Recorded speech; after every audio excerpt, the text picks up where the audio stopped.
ไปเที่ยวบัดนี้ไปเที่ยวใช่ตอนน่ะไปปักซองบริเวณน่ะสิฟังกันไปอยู่วัดไปสารวันนะโอ้อยู่กับตัวตีนผู้เลยใช้เวลา7 ชั่วโมงใช้เวลา3 ชั่วโมง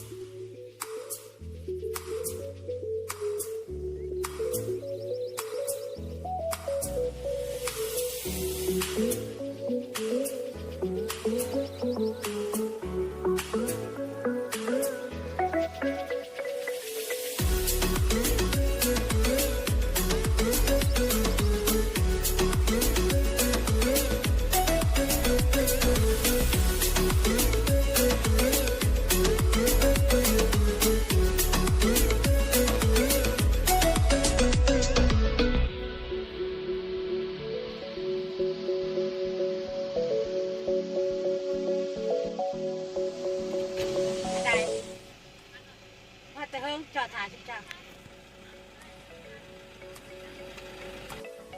คนทั่วบ้านคนเลยไหน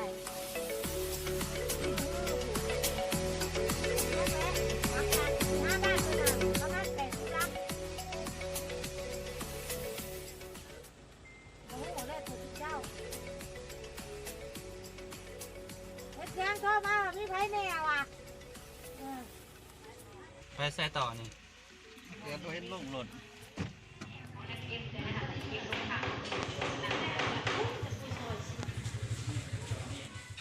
นั่งกินข้าวอยู่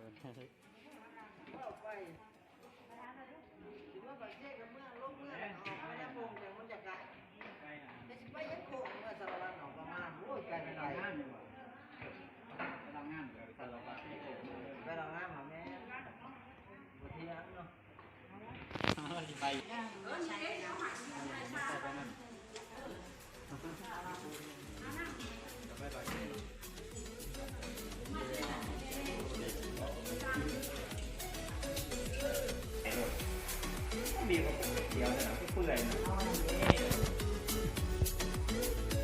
เป็นวัดของมันว่าเป็นแบบไงเนาะคือว่ามีครบหมดมีทั้งศาลาซิมได้ขึ้นไปอยู่บ่นี่มาอยู่1,000 ปีใช่ไหมดู1,000 ปีเชื่อเรื่องการเกาะสลักสมัยเดียวกัน1,000 ปีคณะรับผิดชอบโครงการ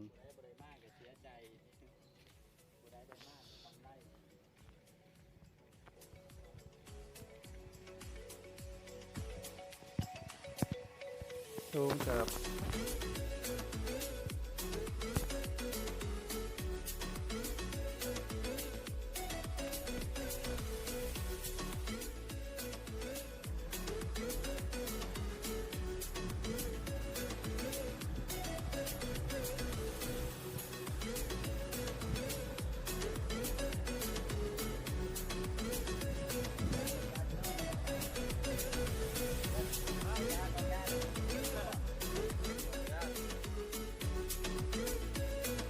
แขวงสารวันอยู่แขวงสารวันยังเกิน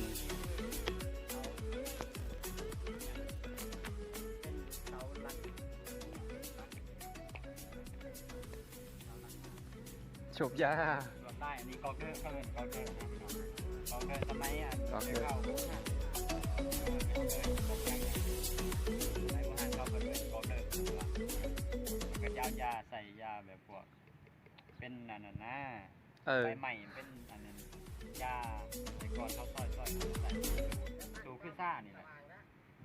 นี่ก็คือเป็นเอกลักษณ์ของวัฒนธรรมของชาวโบราณลาวเพิ่นเฮ็ดไว้ได้ไหมดูเพิ่นเฮ็ดด้วยฝีมือโดดลายโดยไม้เป็นรูปทรงเป็นใส่ผ้าใส่แพร่ผ้าเบียงผ้าไม้แต่ก่อนสมัยก่อนสุดท้ายกันใช่หมออีงอกจังน้อยอีงเกี่ยวกับนี่บางเนี่ยนี่ไผสิเห็นอยู่ในเงินดอกโอ้นี่เด้อันนี้อยู่ในเงินเนาะเป็นยังเป็นเกี่ยวกับเขาเกี่ยวเขาแม่สตูเลยขนาดนั้นว่ามีครบเบิดพี่น้องเลยนั่นนี่ประมาณนี้มาเบิ่งใกล้ๆตรงนี้ เป็นสร้างแก้วด คือสร้างแท้นี่เนาะ ำสร้างแก้ว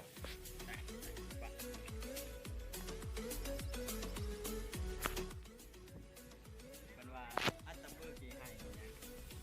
ขายสร้างแลกกระบอง โอ้ยจะข่าวสร้างเป็นลายที่น้องสร้างลายเป็นกระบองใจ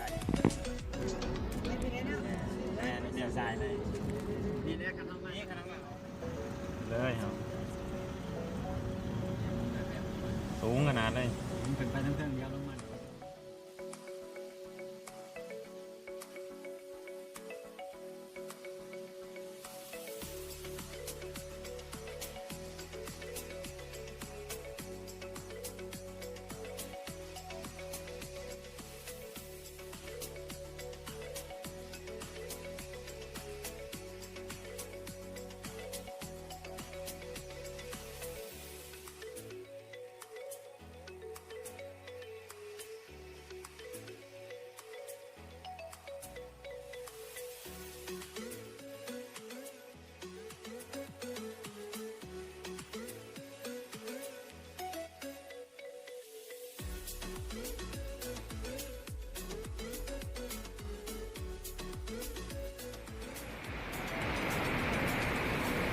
ว่าเจ้าเสือกได้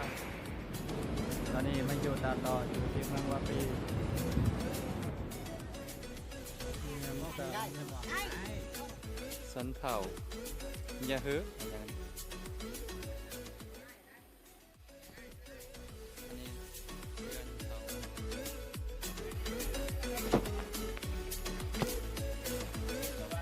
เป็น นี่ตะวันคือเสาต้นเดียว สาวตนเดียวได้นี่นะ โอ้เกี่ยวขึ้นเลย เกี่ยวขึ้นว่าจะหอนทั้งเลย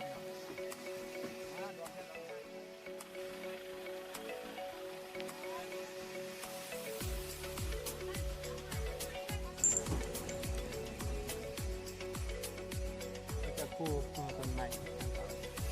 ก็ไป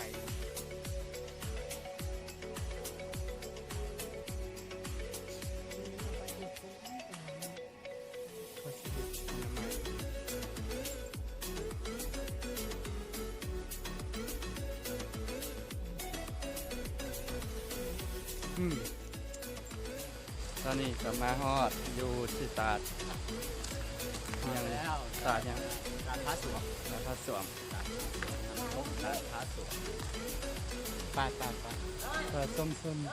พวกพนักงานโอ้โห เป็นสถานที่เขา ที่เกณฑ์ เข้ามาบ้าน พาสวม ก็คืออยู่ที่ เข้า ทาง มาบ้าน ปักเซ ตอนนี้เขาเมื่อบ้านเบิร์ดสวงนี่เขายันน้ำท่วมน้ำฝนเนาะ ตอนนี้เวลา4 โมงแรงมาฮอดจากท่าสวมนี่ จะเข้าขามไป ทางขาดไปบ่ได้ ก่อนเขาไปยื่นทางน้ำเหลือง